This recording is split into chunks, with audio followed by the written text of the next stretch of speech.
Good morning guys.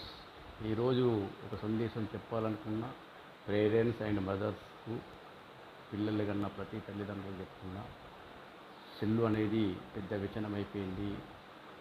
Cell లేనిది పిల్లలు అన్నం తింటలేరు. సెల్లు లేనిది పిల్లలు ఏం చేస్తలేరు. సెల్లు కాసేపు వస్తే పిల్లలు అటు ఇటుకు వస్తుంది పిచ్చోళ్ళ లెక్క. ఇది గాంజాయి కన్నా, నల్లమందు కన్నా, ఇరాన్ కన్నా చాలా డేంజరస్. దయచేసి పిల్లలను సెల్లు నుంచి దూరం చేయండి. అవసరమైతే వాళ్ళని ఆడిపియండి, ఎత్తుకోండి, అటు నింపండి.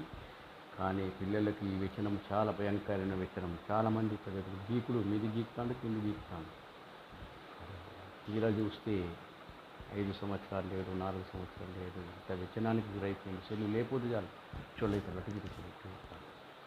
దయచేసి పిల్లల కన్న తల్లిదండ్రులకు ఒకటి చెప్తున్నా, కాసేపు బయటకు తిప్పుకోరండి, కాసేపు గ్రౌండ్కి తీసుకుపోండి, కాసేపు పిల్లలతో మాట్లాడండి, కాసేపు పిల్లలతో బాల్ ఆడండి. కానీ సెల్లు మాత్రం ఇవ్వకండి.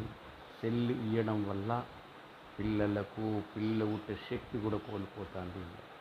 ఇది చాలా భయంకరమైన ఉంటుంది.